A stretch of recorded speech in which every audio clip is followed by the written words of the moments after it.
Asteya, non-stealing, is the third of Patanjali's yamas, ethical principles. And it basically means don't take other people's stuff. Okay, bye. No, obviously it's not that simple. As with all the rest of the yamas, there are very many levels to this, and it's a practice that keeps on giving. Let's see what Vyasa, the main commentator to the sutras, and potentially some people think that he's actually Patanjali himself, what he says about asteya. Theft, that is steya, is the making one's own unlawfully of things belonging to others. Abstinence from theft, asteya, consists in the absence of the desire thereof. So asteya is not just not taking people's stuff, it's not wanting to take other people's stuff. If you're still lusting after the belongings of your neighbor, even if you don't physically take it, you're still stealing from him mentally and emotionally. Asteya, when you start to look at it from a less kind of concrete point of view, often comes down to, and many people talk about it like this, as a question of respect, of respecting other people's things, of respecting other people's time, of respecting ownership. And as we'll see, respect for others only comes when you have respect for yourself.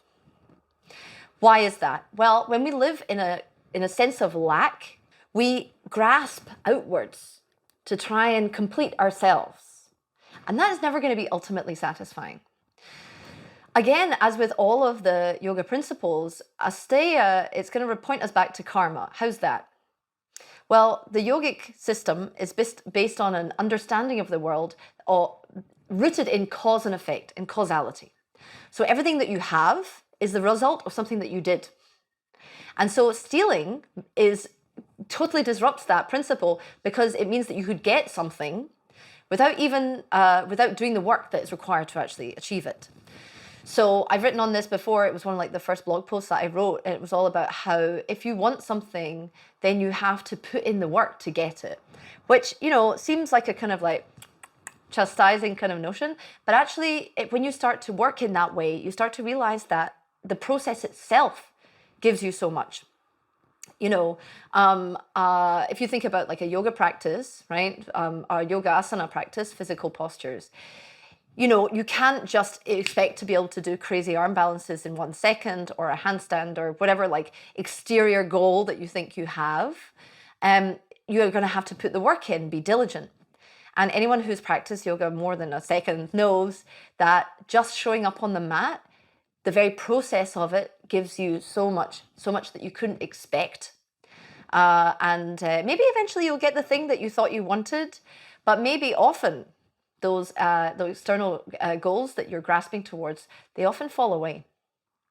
Interestingly, about like being attached to achieving postures in the yoga practice, or even if you're doing meditation, you're like, I'm gonna meditate perfectly for an hour every day. This is a very consumerist attitude to your practice, expecting that the practice is going to give you something. Even if you're ready to put in the work, it's an exchange, you know, like a bartering, like a deal. Like, hey, yoga mat, I'm going to give you 2 hours and you're going to give me a smashing butt, right? Unfortunately, this is rife, which is why I really need to mention it, that asteya is not being practiced even within the yoga world, and maybe sometimes especially within the yoga world.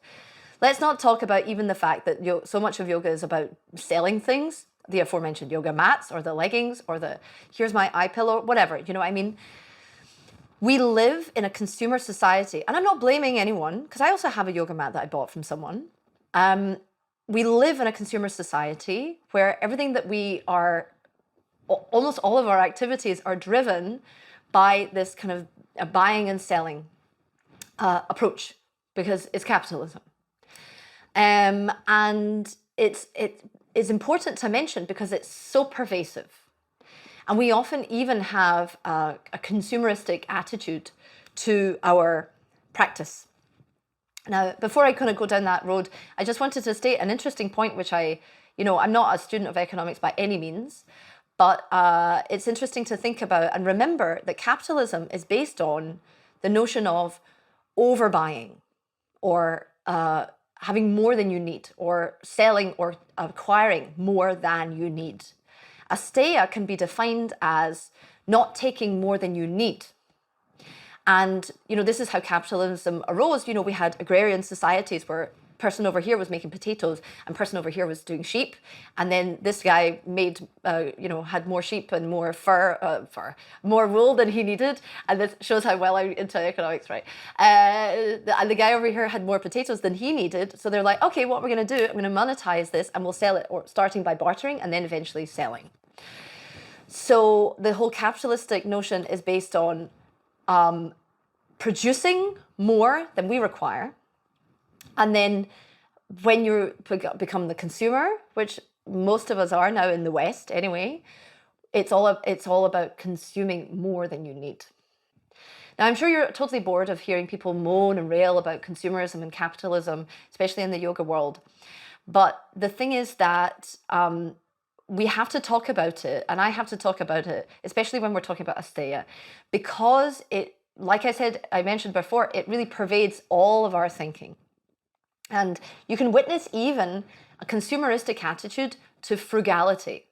Once frugality becomes something that you strive towards as a virtue, it necessarily is, again, an external goal, and it can become an ego trip when you're still attached. You're not attached to stuff, maybe, but you're attached to the idea of, look at me, I'm so good, I can do without stuff. There's still a sense of lack coming from within you where you don't think you're good enough until you're practicing the ultimate Asteya, right? So we always have to be careful with how we approach these principles. It's interesting, in fact, how in the yogic context we can even talk of ownership, or to use Vyasa's word, or at least in this translation, belonging. In a world where everything is fleeting, where this too shall pass, where the material world is constantly in flux, how can we speak about belonging at all? About your stuff that I might steal from you, or my stuff. So it's not even really about the stuff that you're stealing. It comes down to an attitude of understanding what our needs are and being able to meet our needs. Our relationship to the world in terms of survival, because since we are in the material world, we're going to need a house, food, water, air, some clothes to keep us warm. But then, you can have one jacket to keep you warm in the winter. I have to tell you, I've got more than one jacket. I don't know about you. And so where then do you draw the line?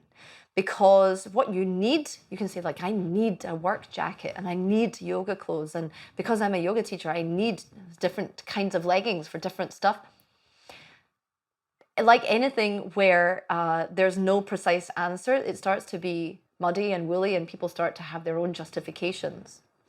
But then there's this quote from Gandhi: "There's enough on earth for everyone's need, but not enough for everyone's greed." So this is the consequence. These are the repercussions of our constant, yearning for things, because that's what it is. The reason why I really love these yamas and niyamas is that beyond the concrete, ethical recommendations that they give us, in fact, they direct our attention to the, spiritual and human, weak points and the woundednesses in us, which motivate us to behave in such a way that we even need the yama niyamas, if that makes sense. So, Asteya, it says don't steal, but there's something wrong in the first place if we want to steal. So where does this greed come from? Like always, it's a comfort, isn't it?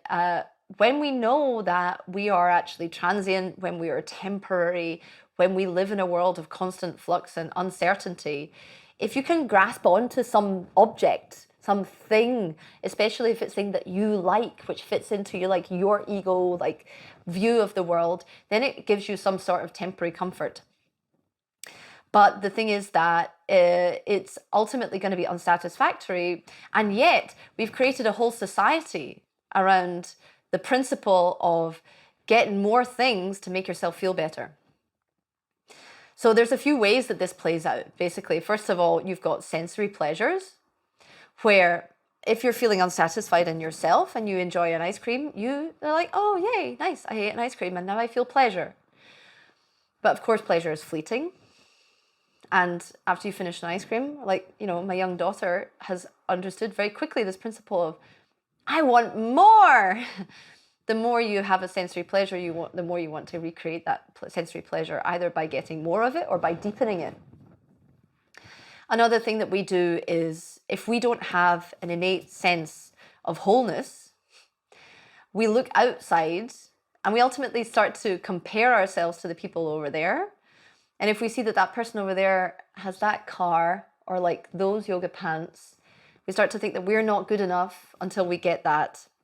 And so we're starting to strive towards acquisition of objects to compete with the society where everyone is acquiring objects. Because if you're the one person, like teenagers going to school and not having the right trainers, how are we supposed to keep up? Because everyone else is going to like totally devalue you. But the thing is that anything like that, like there's always going to be a new pair of trainers. Any action that is motivated by craving will create more craving.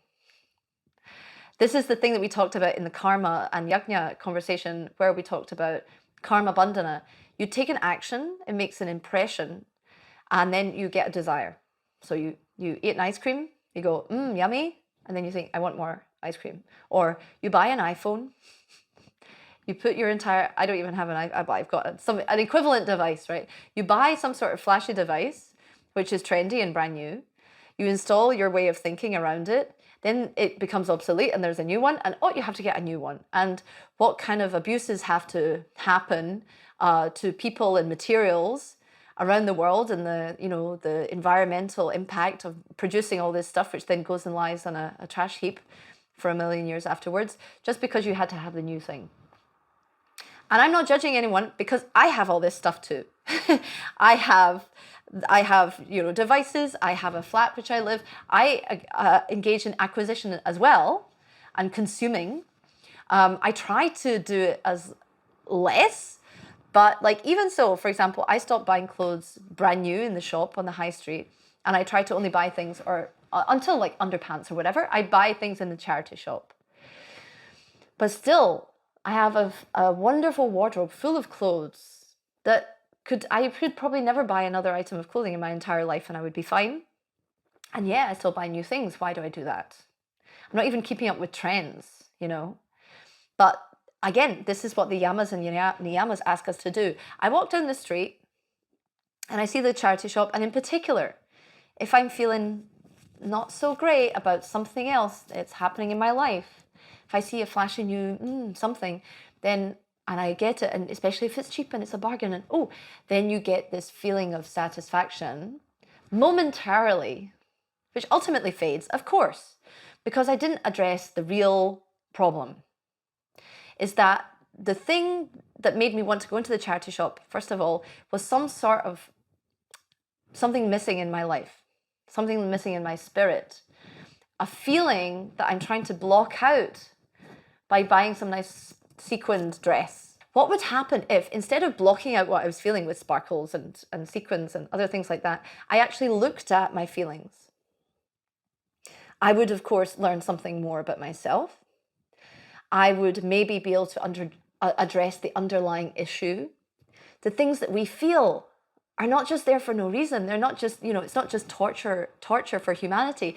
The feelings that we feel are trying to teach us something about what we need, about our material needs, about our emotional needs, about our dharma.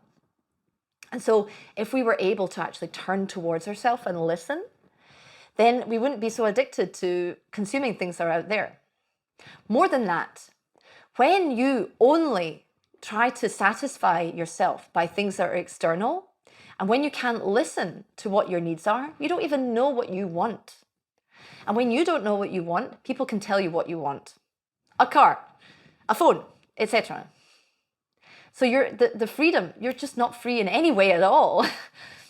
But again, as always, not to worry, the yoga tradition provides us with insights, perspectives, and of course practices to bring us back to a place where craving can just fall away, because we come back to a sense of inner wholeness, of self-reliance, of self-knowledge, of self-integration. I'm going to say the word self a bunch more because I'm about to quote one of my favorite verses from the Gita, chapter 6, verse 5. One should lift up the self by the self, not push down the self.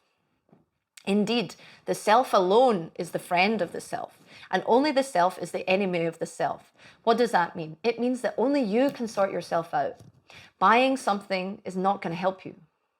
Stealing other people's stuff is not going to help you. Copying other people is not going to help you. Only you can help you by turning towards yourself with tenderness, with patience, with compassion, with acceptance. If you could turn towards yourself and accept who you are and be able to listen to what you need, then you can meet all of your own needs without having to get external stuff or even external people.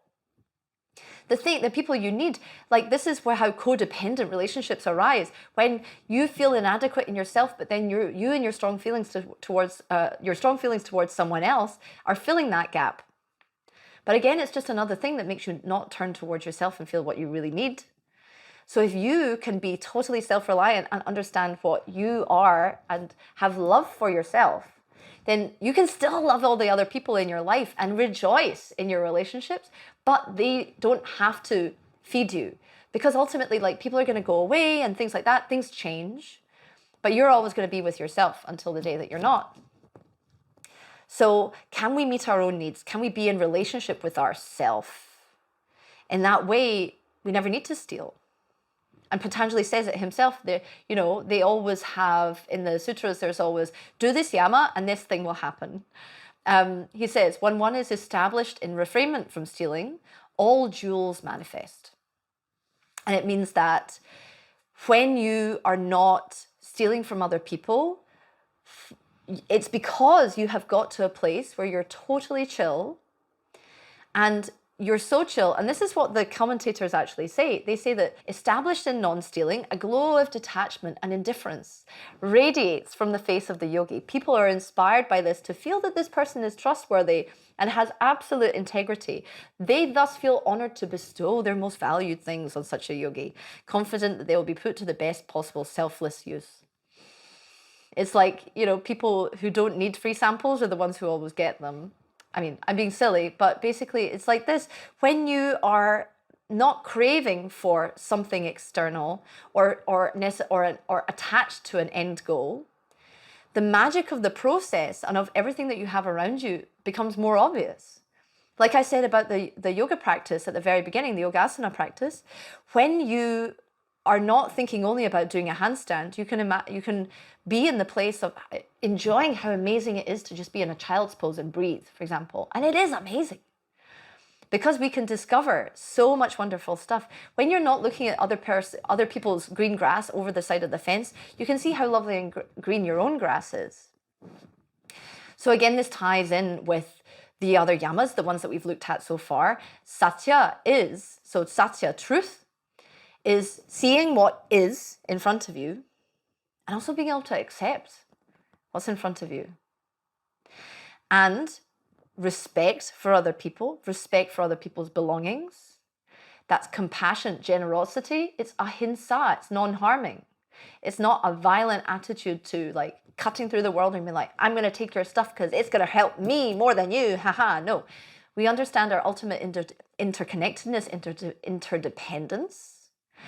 We see that actually at the end of the day, because we're all connected, we already have everything we need.